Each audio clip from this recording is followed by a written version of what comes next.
विश्वास विश्वास सिर्फ एक शब्द नहीं, किसी रिश्ते का बुनियाद होता है। लेकिन क्या हो जब यही विश्वास आपकी मौत का कारण बन जाए? क्या हो जब आपका सबसे करीबी आपका हमसफर ही आपकी जान का दुश्मन बन जाए? आज मैं आपको ले चलूँगा उत्तर प्रदेश के मेरठ की ऐसी सच्ची घटना के गहराइयों में, जहाँ रिश्तों का खून हुआ, भरोसे का गला घोटा गया और सच को एक जहरीले झूठ के नीचे दफनाने की कोशिश की गई। ये कहानी है अमित कश्यप की, जिसके कातिल कोई और नहीं बल्कि वो लोग थे जिन्हें वो अपना समझता था।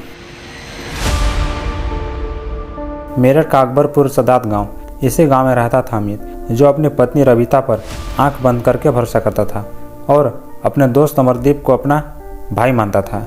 उसे क्या पता था कि उसकी पीठ पीछे उसकी पत्नी और उसका दोस्त मिलकर एक गुनाह भरे रिश्ते का कहानी लिख रहे थे।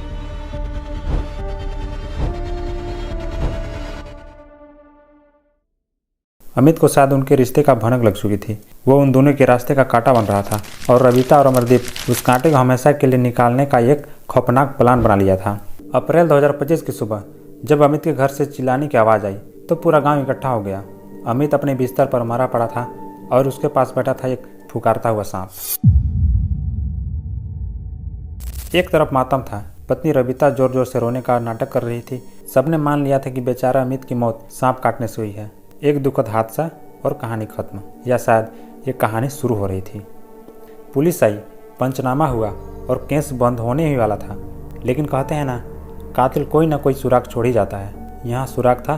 पुलिस और परिवार के कुछ लोगों के मन में उठ रहा था एक छोटा सा शक। इस शक के चलते लाश को पोस्टमार्टम के लिए भेज दिया गया। रविता और अमरदीप को लगा कि वो अब कामयाब हो गए, लेकिन वो नहीं जानते थे कि बंद कमरे में डॉक्टरी की एक टीम उनकी साजिश का पर्दाफाश करने वाली थी।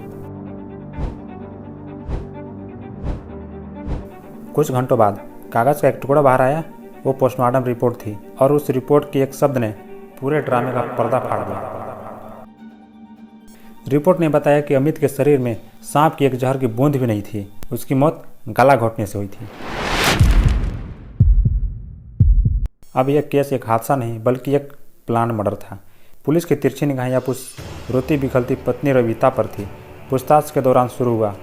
एक तरफ रविता के झूठे आंसू थे और दूसरी तरफ पुलिस के तीखे सवाल। पुलिस ने जब रविता और अमित के दोस्त अमरदीप के कॉल रिकॉर्ड खंगाले तो कहानी के धागे जुड़ने लगे। दोनों के बीच घंटों तक बात होती थी, जो एक दोस्ती से कई ज़्यादा थी। पुलिस का शिकंजा कसाता गया और आखिरकार रविता टूट गई। उसने जो कबूल किया उसे सुनकर पुलिस वालों के रोंगटे खड़े हुए। रविता और अमरदीप ने कबूल किया कि उन्होंने ही मिलकर अमित को मारा है। जिस रात हत्या हुई थी उस रात दोनों मिलकर सोते हुए अमित का गला घोट दिया और फिर हत्या को हादसा दिखाने के लिए वो अपनी साजिश के दूसरे हिस्से पर काम करने लगे। वो एक सपेरे के पास गए, उसने एक जहरीला सांप खरीदा और उसे लाकर अमित के लाश के पास छोड़ दिया। उन्हें लगा था कि वो दुनिया और कानून दोनों की आंखों में धूल झोंककर कामयाब हो जाएंगे, लेकिन वो भूल गए थे कि सच की उम्र झूठ से हमेशा लंबी होती है। पुलिस ने रविता और अमरदीप दोनों को गिरफ्तार कर लिया। एक कहानी जो भरोसे और प्यार से शुरू होनी चाहिए थी, उसका अंत धोखे और मौत से हुई।